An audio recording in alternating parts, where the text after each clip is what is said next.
नमस्कार दोस्तों, मैं डॉक्टर आशीष अग्रवाल हूँ, गाज़ियाबाद में पल्मोनोलॉजिस्ट हूँ। आज मैं आपको एक फेफड़े की इम्पॉर्टेंट बीमारी के बारे में बताता हूँ जिसको बोलते हैं प्लूरल इफ्यूज़न।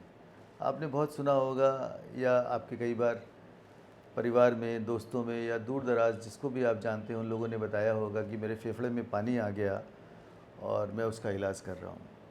तो दोस्तों, मैं ये बताना चाहता हूँ कि फेफड़े में पानी आना, जिसको इंग्लिश में हम लोग बोलते हैं प्लूरल इफ्यूज़न, एक बहुत ही आम और कॉमन बीमारी है।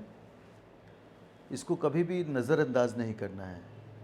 अगर आपको ऐसा लगे कभी कि चेस्ट में पेन हुआ आपको, या वो दर्द सांस लेने पे बढ़ता है या खांसने पे बढ़ता है, या आपको लगे बुखार भी चल रहा है, या आपको लगे कि वेट लॉस भी हो रहा है, दर्द भी हो रहा है, सांस लेने पे या खांसी आने पे दर्द बढ़ रहा है, तो तुरंत डॉक्टर से मिलें। पता कैसे चलेगा कि आपको प्लूरल इफ्यूज़न है?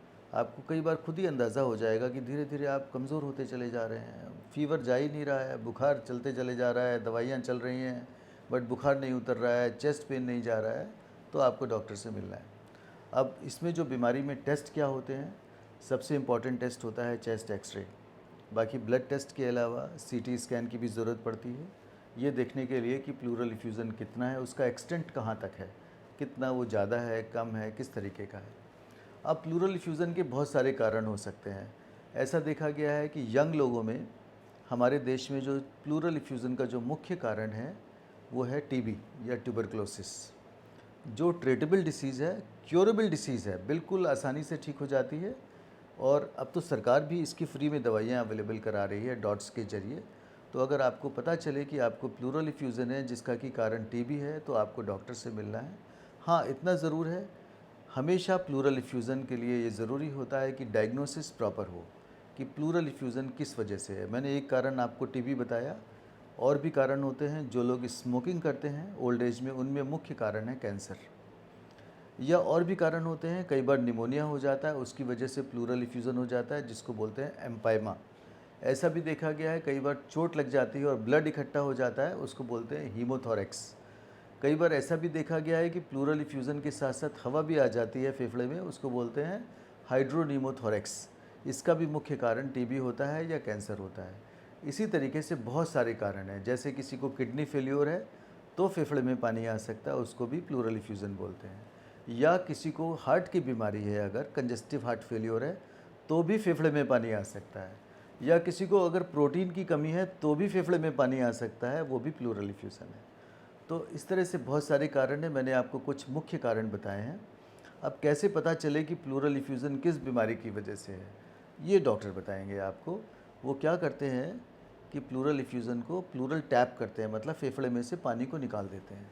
ये एक बहुत ही साधारण ओपीडी प्रोसीजर है, जिसमें कि सुन करके या लोकल एनेस्थीसिया दे के इंजेक्शन से ही पानी को निकाल दिया जाता है।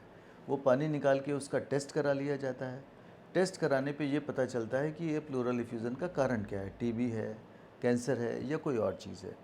कई बार ऐसा भी देखा गया है कि प्लूरल इफ्यूज़न पानी निकालने के बाद जब टेस्ट कराते हैं तो उसमें कारण नहीं पता चल पाता, कन्फ्यूज़न हो जाता है कि भाई कुछ भी हो सकता है। तो ऐसे केसेस में हम लोगों को सीटी स्कैन है या पेट सीटी है या प्लूरल बायोप्सी की भी ज़रूरत पड़ती है, जो आराम से करी जा सकती है। कोई भी स्पेशलिस्ट से आप मिलें, वो आपको इसके बारे में बता सकता है। जैसे कि हम लोग प्लूरल बायोप्सी करते हैं तो आजकल बहुत नई नई टेक्निक्स आ गई हैं। थोरेकोस्कोपिक प्लूरल बायोप्सी है कि दूरबीन से हम लोग प्लूरल कैविटी में चले जाते हैं और वहाँ से बायोप्सी ले लेते हैं, वो अंडर विज़न होता है।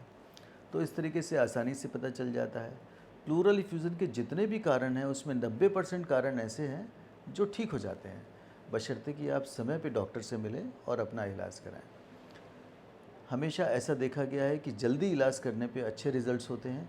अगर आप इसको डिले करते हैं तो आपका फेफड़ा तक डैमेज हो सकता है, ख़राब हो सकता है। तो ये ज़रूरी है कि आपको कभी भी अगर डायग्नोसिस है या आपको कोई डाउट नज़र आता है कि आपके फेफड़े में पानी है या प्लूरल इफ्यूज़न है, तो तुरंत आप उसका इलाज करें। धन्यवाद।